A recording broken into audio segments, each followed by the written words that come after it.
I'll start like I normally do when we start a book of the Bible. What do you know about Daniel?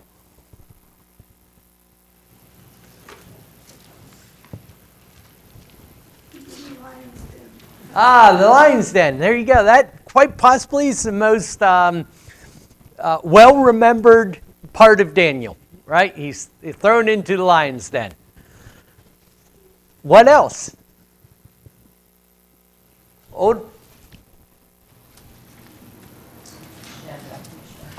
Shadrach, Meshach, and Abednego. Yeah, is in there. Some great stories in Daniel, isn't there? Which implied within those stories is the idea that Daniel did not live in an easy time, did he? Daniel lived in an incredibly difficult time, which we'll look at in just a few moments. We remember those stories about Daniel, but what's another big part of this book? Mike, if we knew all this, we wouldn't have to study it, right? We'd already have all the answers. Daniel was a prophet. Daniel's a prophet. He could tell you what's coming down the road. Okay. Not just in the sense that he spoke for God, which prophets did, but Daniel had very significant visions of the future, as Mike brings up, right? Yeah, and incredible visions. In fact, one of the biggest criticisms of the book of Daniel is that it could not have been written when it claims to be written by the individual whom it claims to be written because it's just too accurate.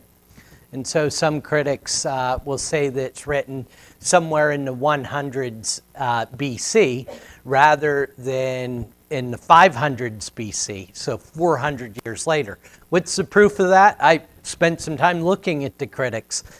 Just simply that as far as I could find, there's no evidence to suggest that whatsoever, just simply that his predictions are too accurate to be written when they are written. So wonderful, wonderful book. It's a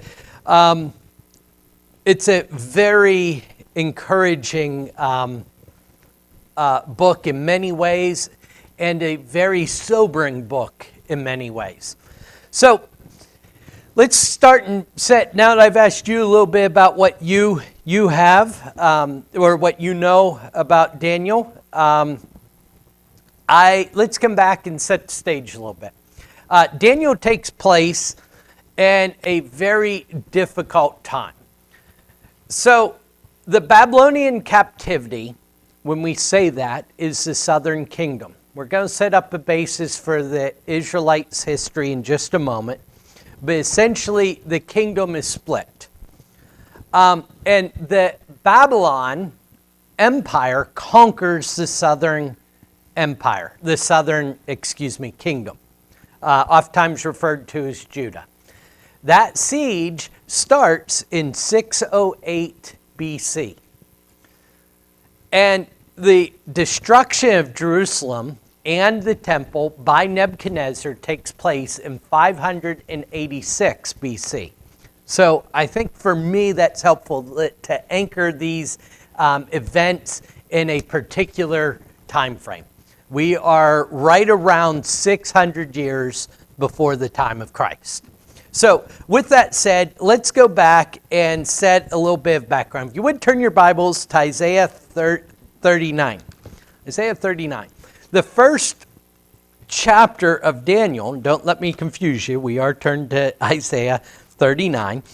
But the first chapter of Daniel that we will likely get to part of today, we see Daniel is living in Babylon. He and as Shirley mentioned, and these are their Babylonian names, Shadrach, Meshach, and Abednego, are in the courts of the king in Babylon.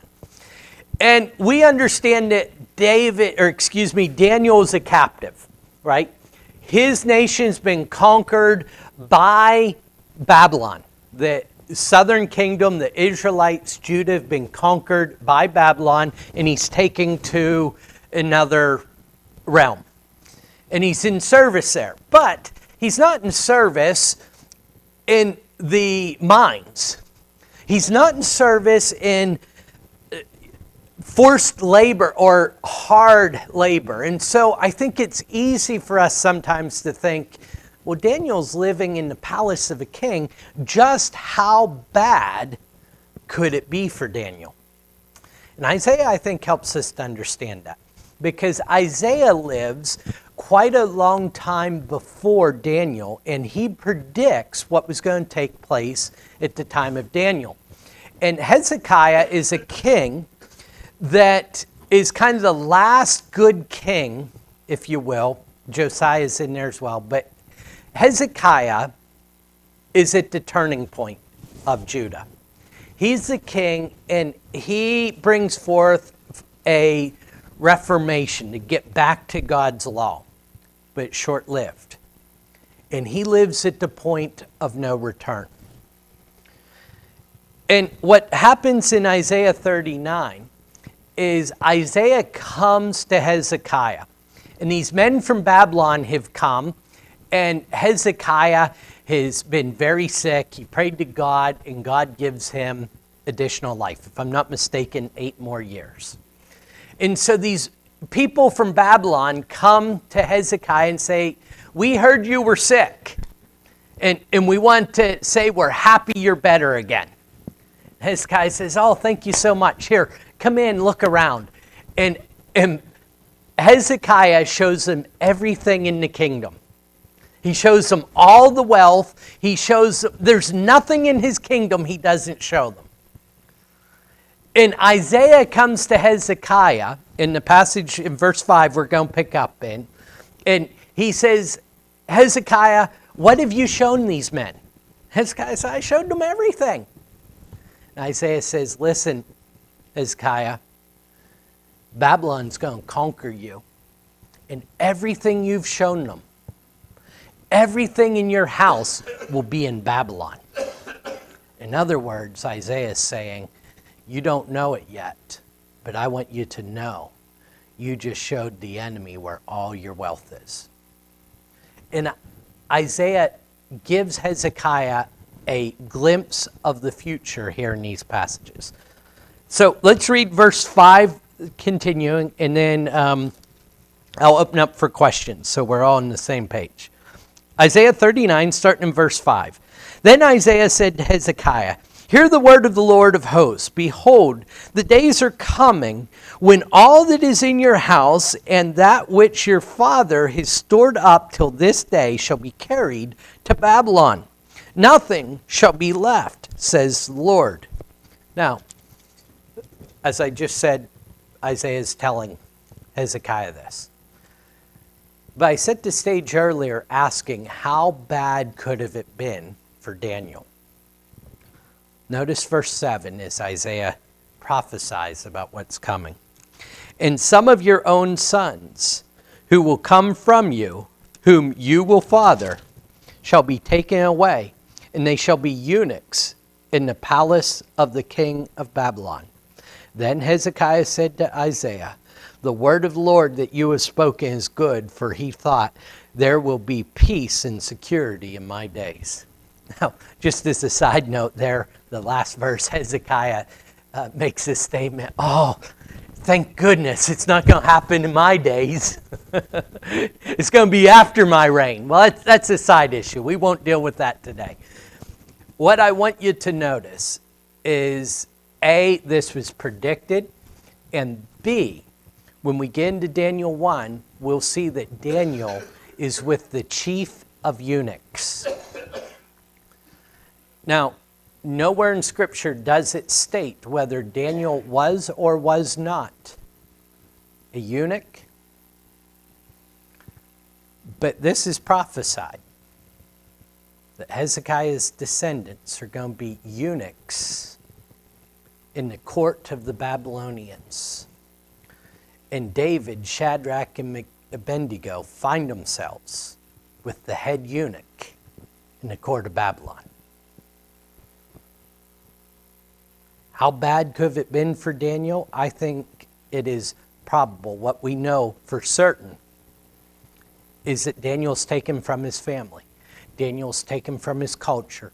Daniel is taken from his home nation. Daniel is taken from his religion. And Daniel is likely castrated before he can begin service in the Babylonian court. It's a tough time. Tough time. Not just for Daniel, but we're going to see in a few moments that the book of Daniel is written at an all-time low. You think Daniel would say, man, this is a great time for my nation? No. In fact, Daniel, and the reason I share some of the personal struggles and likely challenges of Daniel is it's representative of the nation as a whole. It's written at an all-time low. Questions or comments on that? So let me come back and set the stage here because I think this is helpful. I allude to much of this, but let me address it directly. Right around, there's different dates, but we're going to say right around 400 BC, Israel exits Egypt. And so we're on Wednesday night studying the book of Joshua. Of course, Moses leads them through the wilderness. And then Joshua leads them through the conquest time of Canaan, where they conquer the promised land. And then the next book in our Bibles is the book of Judges. And we're actually going to be there this morning as we look at a warrior mother in the book of Judges. But during the book of Judges, the people are in the promised land. The Israelite people are in the promised land. They'll do good for a while, and then they turn their back on God, and then the Canaanites and the Amorites and all the people that they were supposed to have completely chased out of the land oppress them, and they become slaves, and God would give them a deliverer, or, as the book bears the name, a judge, right? And that judge would draw the people back to God and deliver them from the enemies. By the end of the book of Judges, the people misidentify the problem.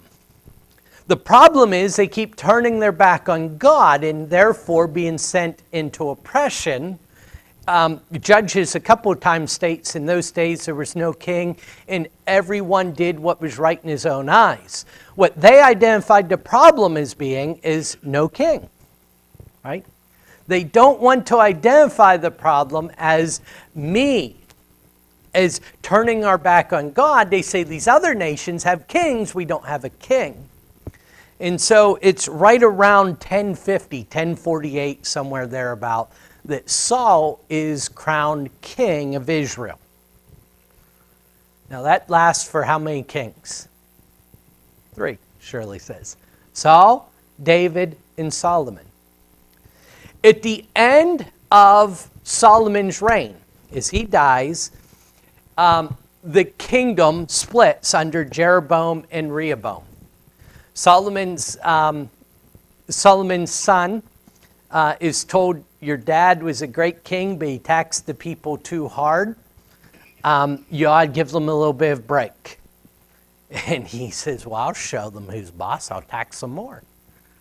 And they split. There's periods of civil war that ensue.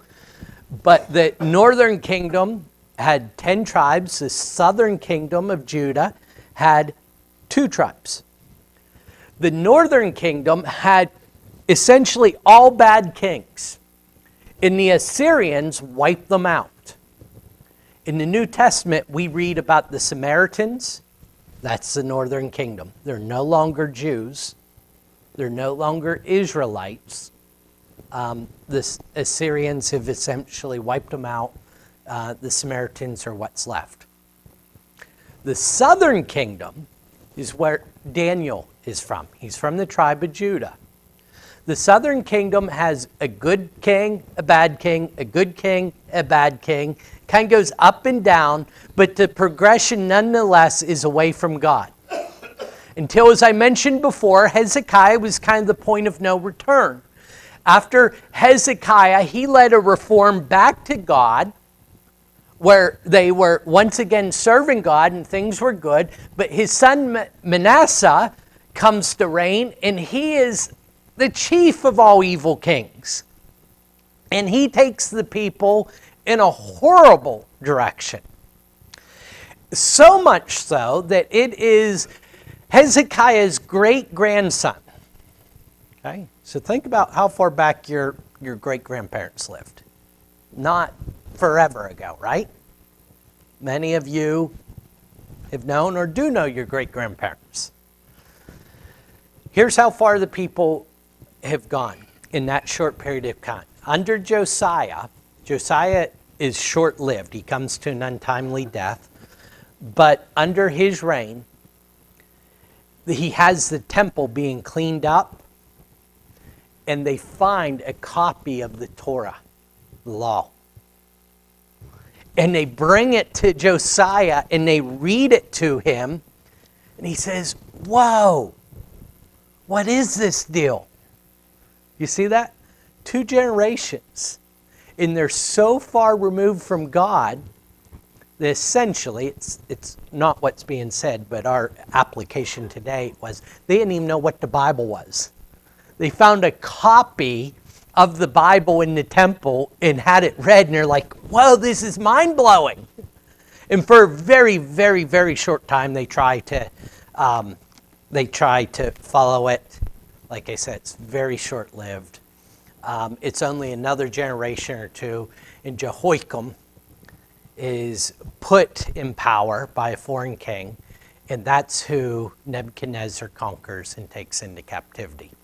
When he does that, he takes everyone of social, economic, and political power out of Jerusalem, to the point that Jeremiah tells us only the poor are left in Jerusalem. That's where Daniel finds himself. Questions or comments on that history? For me, to understand these prophecies, they've got to be anchored a little bit in the grand story, right? How they fit in. So, we'll start with, or mention genre here a little bit, and then talk about how Daniel's different than all the other books that surround it. We mentioned that Daniel is a prophetic book, right? That not just in the sense of a prophet as speaking the will of God to the people, but he's prophesying about the future. And the way that typically is done, like chapter 1 is a very straightforward, kind of reads like a narrative, right? A historical narrative, if you will. But chapter 2 is one Nebuchadnezzar's dream, and there's all this symbolism that takes place. And so much of Daniel is symbolic, and much of it is apocalyptic. Now that word has a very different meaning today. We use it in a different way. What's apocalypse? When I say apocalypse, what comes to mind? End of the world. The end of the world. And why is that the case? Because apocalypse is what is translated as revelation. And we make the assumption Revelation is about the end of the world, and so we tie the two together. Revelation means to unveil. Apocalypse means to unveil, to make known. Now, these books, both Daniel in the Babylonian Empire and John under the Roman Empire, are written during a time where the prophet of God is prophesying against the very kingdoms that are oppressing them. So reason one that they're symbolic or apocalyptic, it's a style of writing, is so the oppressors don't fully understand what's taking place. Secondly, though, I think there's just an interesting point to be mindful of. God said he spoke to Moses how? To the prophets. Okay. I think you might be thinking of Hebrews, the first chapter that talked to our fathers through the prophets. How did God speak to Moses? Burn bush is one way. But how did he speak to him after that? It's a very descriptive phraseology used. face to face. Right? After that, God said, I'm not going to speak to anyone face to face until my prophet comes, referring to Jesus. After that, God spoke in visions and dreams to the prophets. He no longer spoke to them face to face. So one reason that these prophecies are symbolic or written in apocalyptic language is because it's meant to partially disguise the meaning. And secondly, it's because it's the way God is communicating to his prophets. Does that make sense? And then God spoke face to face to Jesus once again. Questions or comments on that? Well, here's what's different about the book of Daniel. Up until this point, when we read through the Bible, Israel is center stage. In other words, God is saying, Israel, you're my kingdom. It's all about you, right? And I'm going to take care of you. And you might be thinking about the book of Exodus, where Israel has been slaves, and they've been in Egypt for 430 years. But think about the way the book of Exodus is written. It's completely from the Israel's standpoint and point of view. In fact, God is working on behalf of Israel against Egypt. So who's God with? Israel. And all these other nations are on the peripheral. Now, Daniel's amazing because it brings to light this very important aspect about God. You see, Daniel's written from a very different point of view. In the book of Daniel, these other nations, in particular Babylon being the primary one, but not the only one, these other nations are center stage. And Israel is on the peripheral.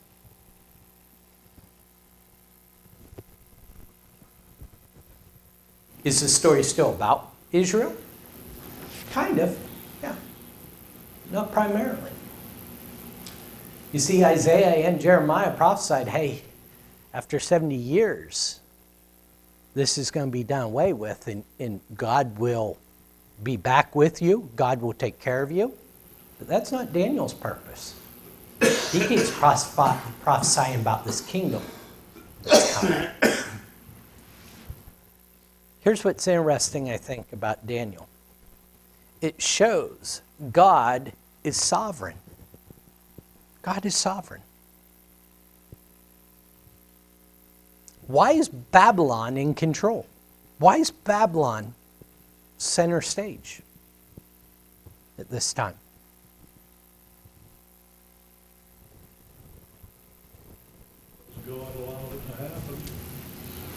Could we go, I completely agree, could we go a step further? God put them in power. Yeah. You see, God isn't just working through Israel as his agent. God is working through Babylon. You see, the book of Exodus, and it's kind of alluded to, but would have us believe that God's working through Israel against Egypt. But here's the underlying story. Egypt was an important and necessary part of Israel's story. Egypt did not oppress the Israelites because God couldn't overpower them. God put them there. God used Egypt and used them for a purpose. And when the people of Canaan, when he takes them there, we're staying in the book of Joshua, he says, I'm going to take them out of the land. I'm going to push them out, and I'm going to put you in the land. But if you act like they do, I'm going to vomit you out of the land as well. Rome is used as a direct agent of God. right? God's in control of all these nations. Why is America in power today? God put it there. Why is it Russia in power today? God put them there. You could go through the whole list, right? God is sovereign. And this message is strong throughout, particularly the New Testament, but we start to see this idea emphasized in the book of Daniel. That God is sovereign and is controlling the world stage. Now, what's that mean for you and I? Does it matter whether we obey God or not? Yeah. What side of that do you want to be in? You want to be the Babylon that God uses to guide and correct his people whom he fully intends on blessing? Or do you want to be the Israel? In particular, the Israel that's blessed for serving God. Question or comments? Go ahead. So, unless specified, I would go down the path that, like, say, Russia and the United States, and unless there's scripture that's telling me with Egypt and such, but doesn't some of this just happen? Like, I mean, Russia's in power because Russia's in power now. If it went against God's plan, then he would force, he'd use his pressure and push things in a certain direction. But to say that the United States is in power because God made it in power, isn't that like taking away our free will? Isn't that saying he's controlling everything then? If he's controlling who's in power, then he's controlling all of us to this day. So, is free will take away the sovereignty of God? Would be my question. And sovereignty, Timmy? Reign, right to reign, control,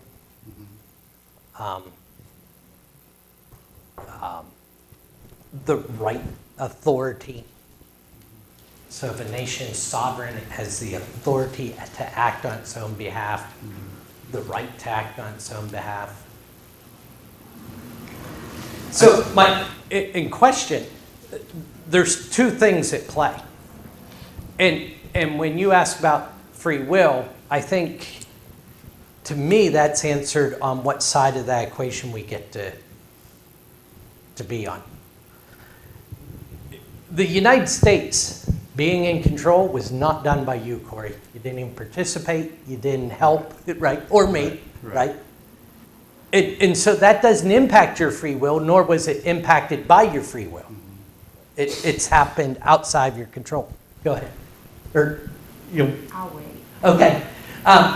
So what we see in chapter 2 is that these nations are being used, every one of them. The Persians, the Greeks, the Romans are all bringing about a purpose for God. So our free will, doesn't impact who's in control, nor vice versa. I think our free will decides, again, that idea of Joshua, it's not about, is God on my side? It's about whether I'm on God's side or not. He is all-knowing, and he is all-powerful. God knows everything. He knows our very hairs on our head, it says. So, to say that he controls everything, it's our free will that does the controlling. If we want to be good, we can be good. If we want to be bad, we can be bad. God doesn't control that. He doesn't tempt us to do bad. He doesn't tempt us to do good. Yeah. So we're at different levels. That's right. Your free will is your own decisions.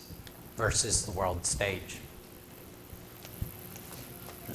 There's a lot of conspiracy theories today about small groups of people that run the whole world. I work for a Flatlander, and he tells me that, this is a worldwide conspiracy to make us think the world's round. And I asked him, I said, so every nation on the face of the earth is cooperating to bring this hoax upon the world? He said, well, yeah. I said, you can't get every nation on the face of the earth, let alone 3 of them, to agree on any single issue to be that united. And then under that, well, there's a small group of people who run the whole world.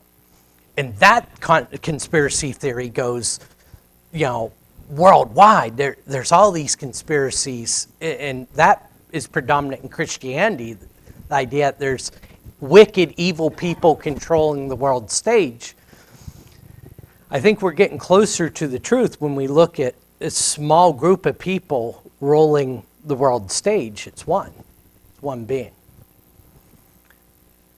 I think chapter 2, and in the later chapters, 11, 12, 11, 12, 10, 11, and 12, I'm trying to say, Corey, go a long ways towards answering that. It's showing how God is using all these nations to bring about his will. So, I don't know how well, I'm not so much asking whether you agree with me, but I don't know how well I answered your question. Yeah, okay, yeah. Anything else?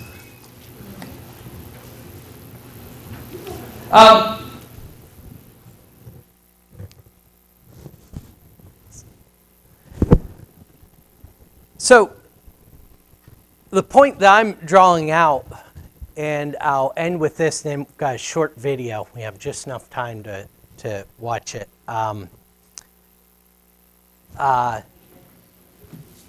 Is that God, and this is the point of Daniel, God is not working against these nations, but rather through these nations. God's using them to bring about a desired end. Daniel, Shadrach, and Abednego are very interesting individuals in that they work within Babylon. Not against Babylon, but within Babylon to bring about God's will. So the question I think could be about how would someone work in unrighteous institution, and bring about good? Daniel's that answer, right? Shadrach, Meshach, and Abednego is that answer. They're part of the Babylonian government. But who are they working for? God. Right? Questions or comments for share video?